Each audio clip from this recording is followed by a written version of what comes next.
Radhe Radhe. Welcome to my channel. मैं कुसुम मिश्रा। आज के इस वीडियो में मैं आपसे करवा चौथ व्रत के बारे में थोड़ी जानकारी आप सभी के बीच में शेयर करना चाहूँगी। ये करवा चौथ व्रत कब है और इसमें किसकी पूजा आराधना करना चाहिए और चतुर्थी तिथि कब से प्रारंभ होकर कब तक है और इसमें सरगी का क्या मतलब है, सरगी लेनी चाहिए अथवा नहीं लेनी चाहिए, और जो महिलाओं को मासिक धर्म आ गया है तो वो कैसे पूजा करें आदि से संबंधित जानकारी मैं अपने इसी वीडियो में आप सभी से शेयर करना चाहूँगी। तो प्रिय दर्शकों, यदि आपको हमारी बताई हुई जानकारी थोड़ी भी हेल्पफुल लगे, आपके थोड़ा भी काम आए, तो आप हमारे वीडियो को लाइक करिए, कमेंट में राधे राधे लिख के शेयर कर दीजिए। तथा जो लोग अभी तक हमारे चैनल में आए हुए हैं परंतु उन्होंने हमारे चैनल को सब्सक्राइब नहीं किया है तो वो हमारे चैनल को सब्सक्राइब अवश्य कर दें, जिसमें कि इस प्रकार की उत्तम जानकारी आपके पास सबसे पहले पहुंच जाए। तो प्रिय दर्शकों, करवा चौथ 2025 में करवा चौथ का व्रत दिन शुक्रवार 10 अक्टूबर को है, परंतु चतुर्थी तिथि प्रारंभ हो जाएगी एक दिन पूर्व ही, देर रात गुरुवार को 2:49 पे प्रारंभ हो जाएगी, जो कि दूसरे दिन देर रात में रात को 12:24 तक रहेगी। तो हमें क्या करना है कि इस दिन हमें ये भी एक महिलाओं के अंदर प्रश्न आता है कि हम बाल कब धोएं। तो बाल गुरुवार को तो नहीं धो सकते क्योंकि अमूमन मना ही होता है, गुरुवार को बाल नहीं धो जाते हैं। तो आप ऐसा करें कि उस दिन आप सात्विक भोजन लें, क्योंकि व्रत ये एक दिन पूर्व ही शुरू हो जाता है।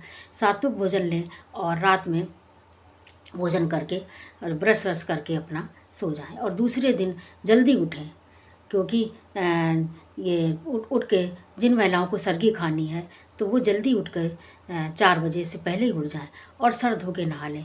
और महिलाओं को ये बात ध्यान रखना चाहिए कि बाल उनके भीगे न रहें, गीले न रहें, पानी न चुए पूजा के समय, तो उनको सुखा करके अपना उनको बांध लें।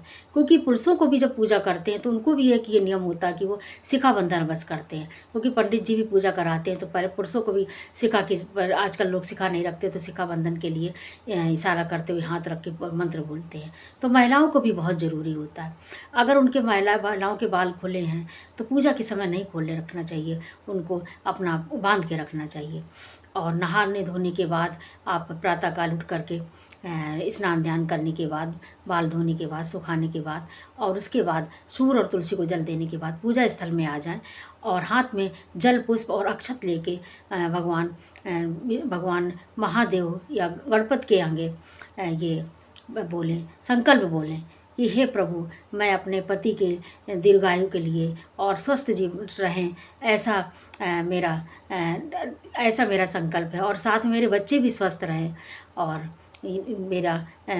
मुझे व्रत रखने में सहायता प्रदान करिए। ऐसा बोलते हुए उनके आगे उस जल को प्रभु के चरणों में समर्पित कर दे और जल यूँ सीधा करके समर्पित करेंगे, सीधे हाथ से समर्पित करके। और उसके बाद पूरे दिन व्रत रहिए।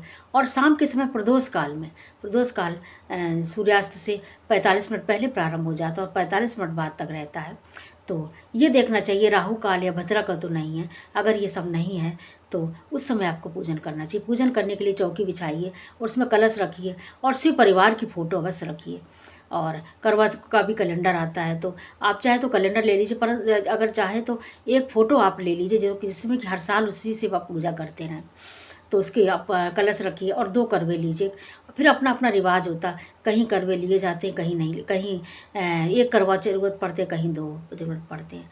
परंतु कलश के ऊपर पूर्ण पात्र रख के उस पर आप दिया भी जला के रख सकते हैं और नारियल भी रख सकते हैं।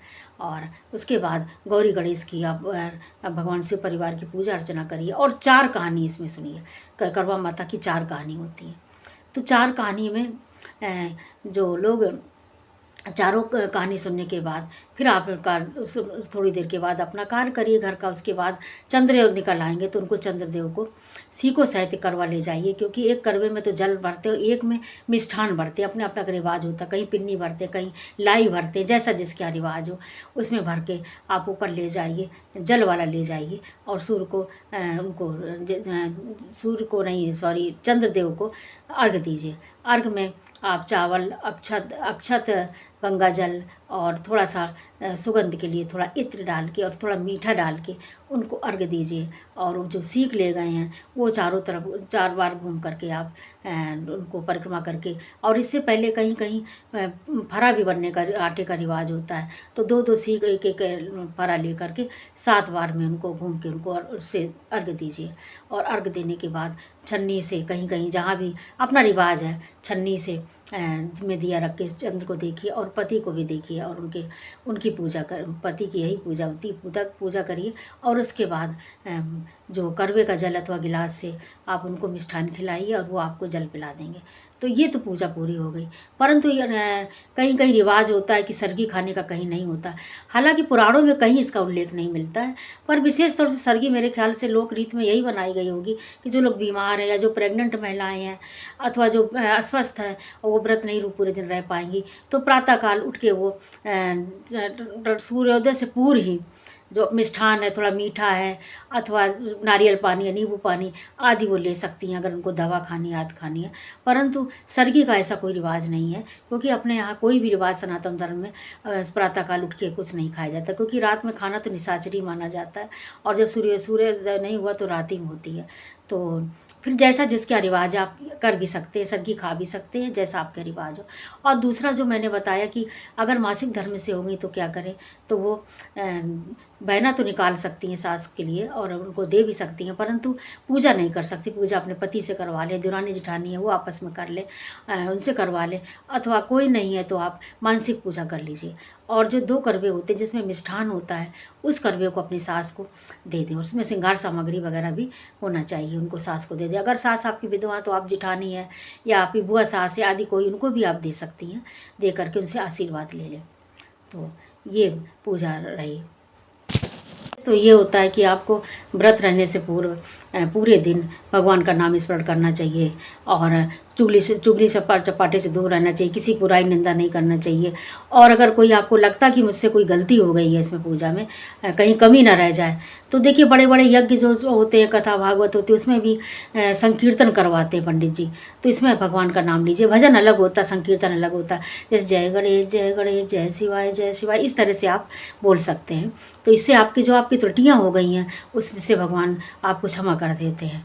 तो इस बात का विशेष ध्यान रखना चाहिए। इस पूजा में, ये बहुत बड़ी पूजा होती है, तो इसे भगवान का नाम जरूर याद रखना चाहिए। और सबसे इससे भी बड़ी प्रमुख बात है कि इसमें ब्रह्मचर्य का बस पालन करना चाहिए। एक दिन पूर्व भी और उस दिन भी ब्रह्मचर्य का पूरा पालन करना चाहिए। अगर आप ब्रह्मचर्य का पालन नहीं करते हैं तो आपका व्रत खंडित माना जाएगा। तो ये रही हमारी जानकारी करवा चौथ के बारे में। तो धन्यवाद। जय श्री राधे।